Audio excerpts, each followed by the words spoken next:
ECOWAS Commission, heads of state and government of member states, ministers of foreign affairs and finance ministers of member states, heads of partner organizations, as well as representatives of the Alliance of Sahelian States.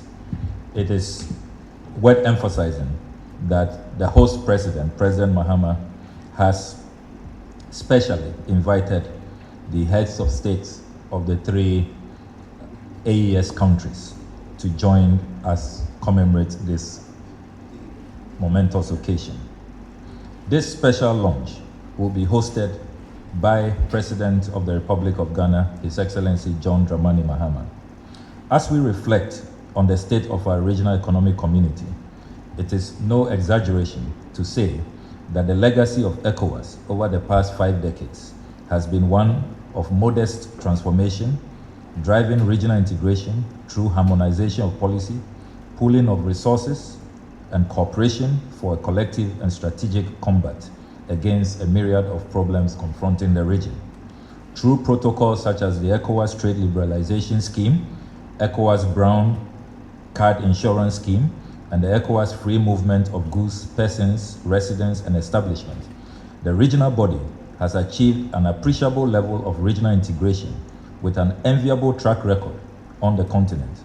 Thousands of young West Africans have gained critical skills, fostering a new generation of entrepreneurs, engineers, and policymakers through initiatives such as the EU ECOWAS scholarship programs, infrastructure projects such as the West Africa Power Pool and the Abidjan-Lagos Corridor are strengthening connectivity, trade, and industrialization, bringing us closer to a borderless West Africa. In the area of peace and security, ECOWAS has been a pillar, intervening in crisis and upholding democratic principles through peacekeeping missions and diplomatic efforts.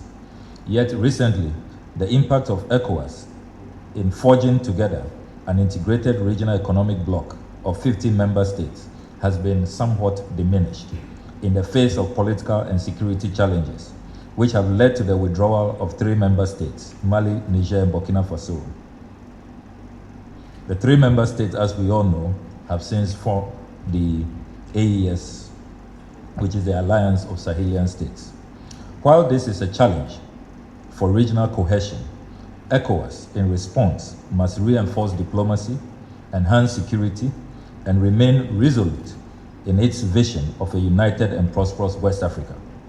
It is fair to say that this has been the philosophy underpinning President Mahama's recent shuttle diplomacy and pragmatic approach in addressing the AES challenge, which, as you all know, has been hailed by his peers and many other observers. As we mark 50 years of ECOWAS, it is imperative that we seize this moment to chart a bold and ambitious course for the next 50 years. The ECOWAS at 50th anniversary is not merely a ceremonial event. It is a strategic opportunity to celebrate our achievements in fostering regional stability, economic growth, and cultural exchange, strengthen solidarity among member states amidst evolving geopolitical dynamics, enhance public awareness of ECOWAS's role in peacekeeping, trade, and development, advance inclusive dialogue on the future of regional integration, rekindle hope and belief in the ECOWAS vision, particularly amongst the youth of our sub-region, and showcase Ghana's leadership in driving the ECOWAS agenda forward. To ensure the seamless execution of this landmark celebration, the government of Ghana has constituted a planning committee chaired by my office, which is working assiduously to deliver an excellent program of activities befitting such a solemn milestone. And I must use this opportunity to commend colleagues on the planning committee, together with our ECOWAS Planning Committee members represented here in Ghana by Ambassador Lawal Ghana, who have been very phenomenal in supporting our local planning committee to put together this Jubilee launch.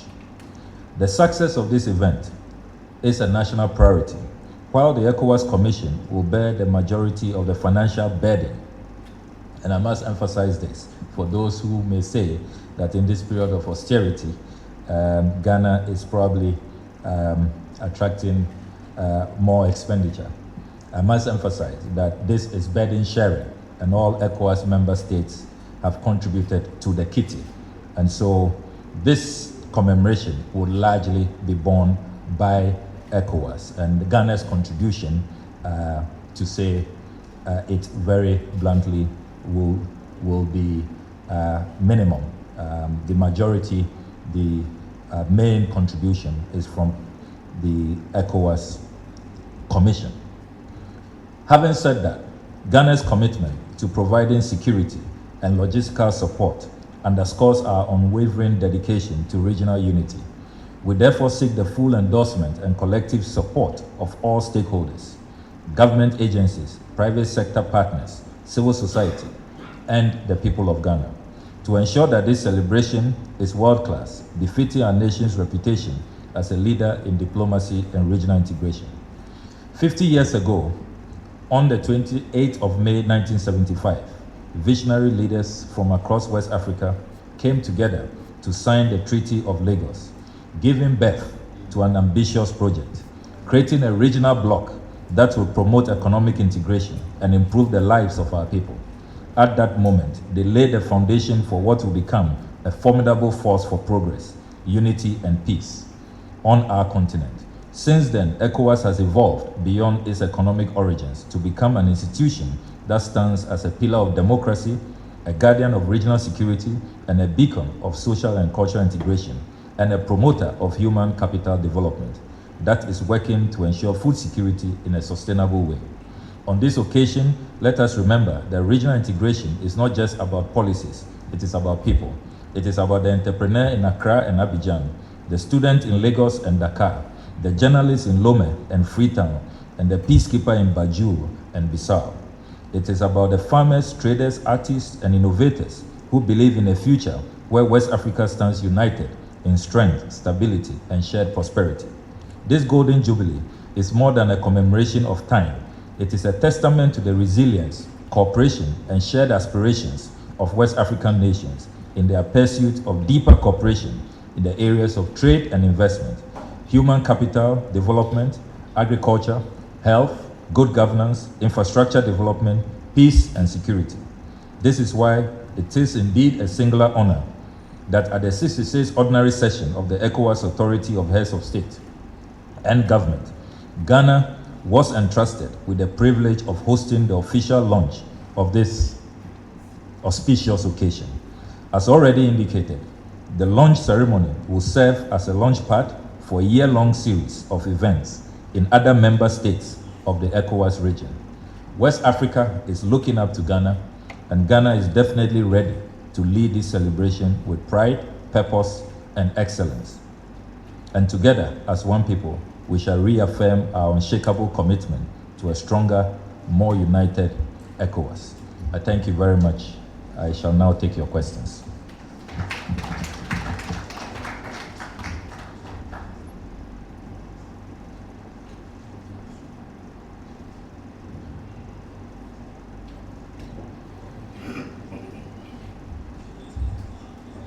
Yeah, thank you once again, Honorable Minister, for that concise presentation.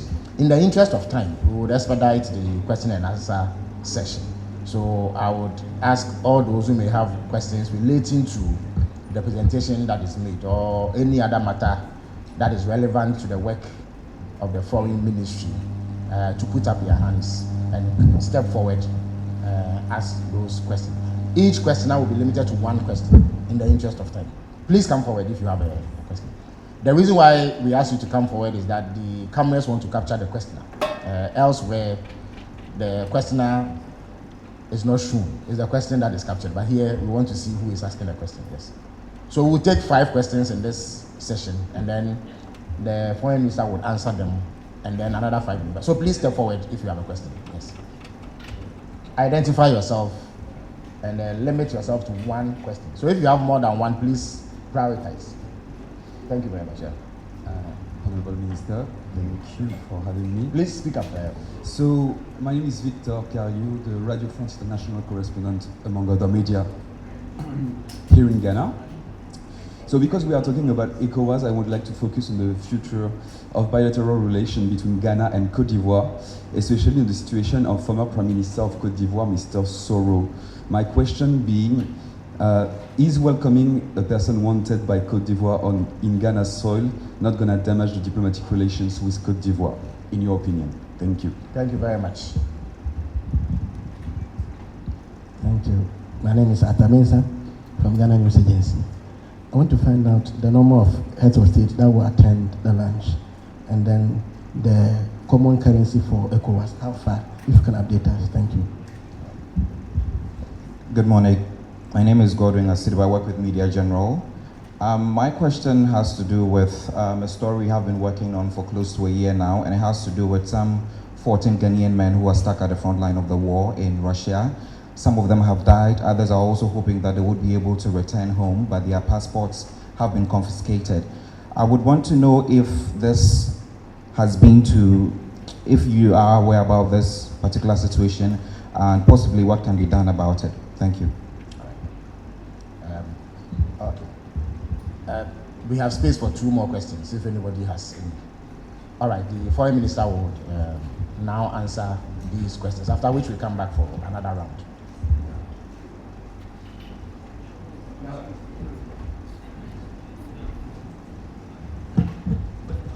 Yeah, thank you very much for those questions. I'll start with our friend Victor's questions about relations with Côte d'Ivoire following the recent visit of Gulam Soro to Ghana. I must place on record that the visit of Gulam Soro was a private visit. He was not invited by Ghana. I did carry out some checks after my attention was drawn to his social media posts that I think he paid a visit to the Kwame Nkrumah Mausoleum, and he put out a post from there that he was on some pilgrimage in Ghana. My checks with officials indicate that it is a private visit, and we have had engagements with our counterparts in Côte d'Ivoire, and they are perfectly fine with his private visit, to the extent that we did not invite him, and it is not an official engagement. We do not expect that the visit of Soro to Ghana will mar our very cordial diplomatic ties with Côte d'Ivoire. So that's how I respond to that. Then Mr. Atamensen wanted to know the number of heads of states expected. As I did indicate, all ECOWAS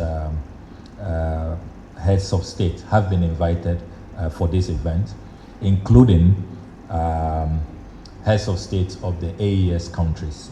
You do know that because of the divorce from ECOWAS, it requires the host president to be solely responsible for that invitation. So they will come as hosts of the Ghanaian president because of the divorce. But in the spirit of goodwill and seeking to foster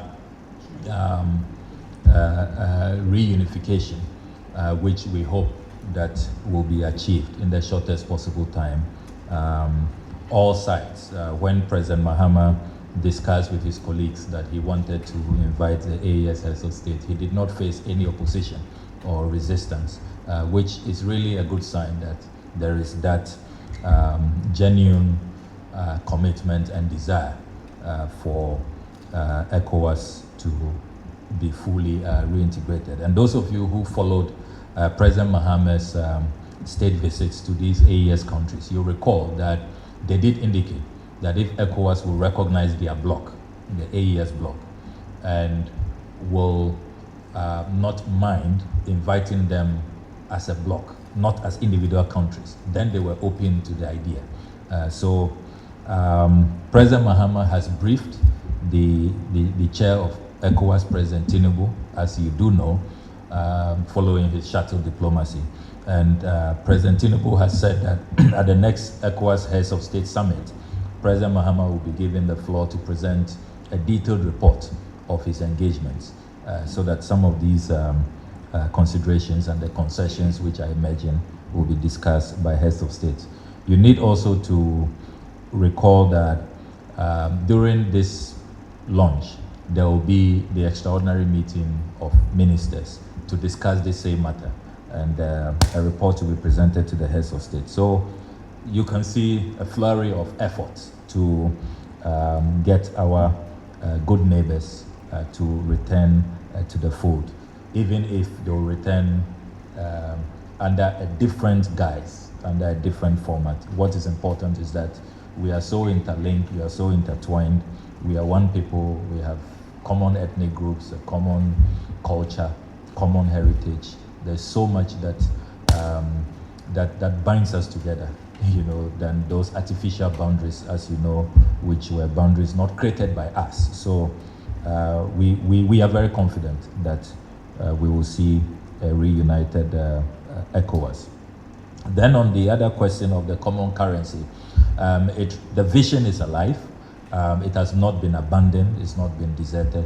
The challenge is with finding a common platform to converge. But to the extent that the preliminary structures have been done, and there is also that political will, I would say that let us keep hope alive, and that in the shortest possible time we shall have a common currency. Not only a common currency, but a common standby force and common institutions that will help in helping us attain full integration, including a common central bank and all of those ideals that our founding fathers committed to when the organization was born in 1975. Then our friend from Media General is following up on the 14 Ghanaians, you say, who are caught up on the front lines of the Russia-Ukraine war. We did see that publication, which was like a distress video that went viral, and we asked our mission in Moscow to report. I must say that it's been very difficult for our colleagues in Moscow to really identify these people, locate them, and to know exactly where they are. We didn't stop there. We invited the Russian ambassador in Accra for a discussion on this matter, and he has also asked for details. He says that his embassy and his government is not aware of this situation. Clearly, it didn't go through formal channels. From our preliminary investigations, it does appear that there are some private recruitment agencies who promise people jobs in Russia or Ukraine, and then unknown to these young people who are looking for decent work, who are not soldiers or warriors or vigilantes who did not set out to go to war, are then lured to the battlefront if those reports are to be confirmed. But I can assure you that we continue to look into this matter. We've told the authorities to pursue this, and we would want to use this opportunity to reach out to the Ghanaian populace. If you do have any relative, any son, any loved one who you believe has been lured to the front lines, please, let's have the details. So far, nobody has been forthcoming to give us details, concrete details, so that we can really pursue this matter. Apart from that video, which emerged shortly online and disappeared, and we have not heard of the incident again. We don't know where these people are. Information has really been scanty and difficult to come by. So this is an opportunity to ask the Ghanaian people if they do have relatives who they believe are on the front lines, or who have spoken to them from the front lines of the Russia-Ukraine war, to make contact with the Foreign Ministry, and will be willing to assist in helping to rescue them and bring them back to safety. So thank you very much. Thank you for those answers. We will now take 2 more questions in the interest of time. So if anybody has any question, they are free to walk up here and pose same to the foreign minister. So once again, you identify yourself and go straight to one question. My name is Fred Duho. I report for CTFM and Channel 1 TV. Honorable Minister, what's the status of our brothers who are currently in the US facing deportation? We want to get some update on that. Now that even, I think the restrictions has been relaxed a bit, where they are asking them to register and they'll be financed in a way to come back home. What's the procedure? How many people are we expecting to come back home? Thank you. Mr. Minister, my name is Yao Mallet. I represent the Shapai Media.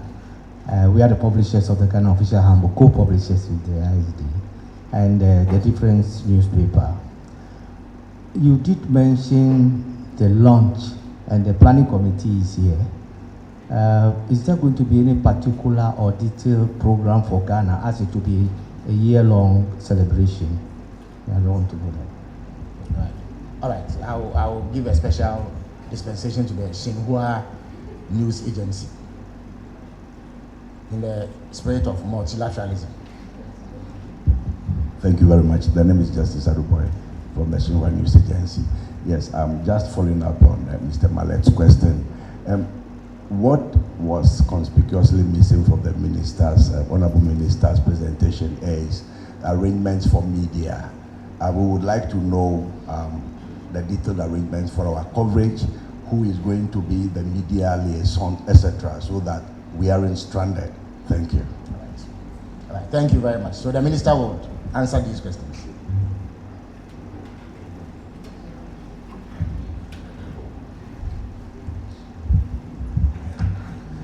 Well, thank you very much. On the matter of deportations from the US, the brief from our Foreign Service officials in Washington has not changed. We are still looking at roughly at about 160 Ghanaians on the deportation list. That number has not increased, and the deportations are going on. We decided on humanitarian and human rights grounds not to publicize the deportation. So when they arrive, our team welcomes them. We help them with integration and returning to their families.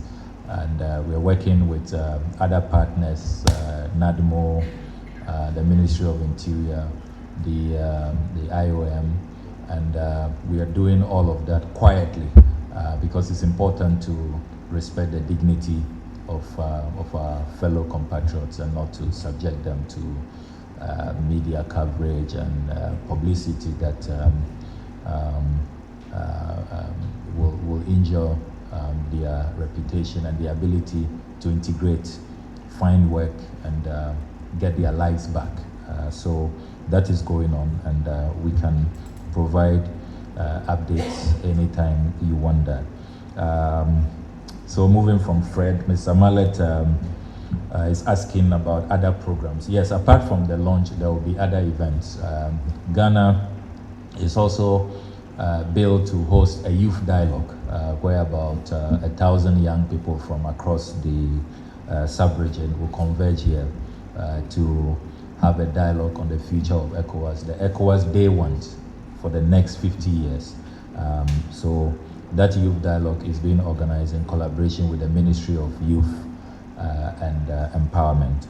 So youth development and empowerment. And so I will say that in the course of time, details of these other programs, including a marathon, which will be held, an ECOWAS at 50 marathon, will provide details as and when the planning is concluded and the dates are confirmed. Then media arrangements. We did put out a notice that this is open to all members of the media, and so you can seek your accreditation.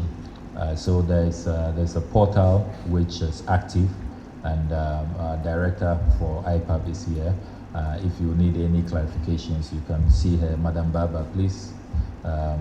Yes, so journalists who have not yet received the accreditation, you can contact her, and our ISD colleagues, they will help you with the accreditation process. So it's open to all media houses, both local and international media. We are not leaving out any media.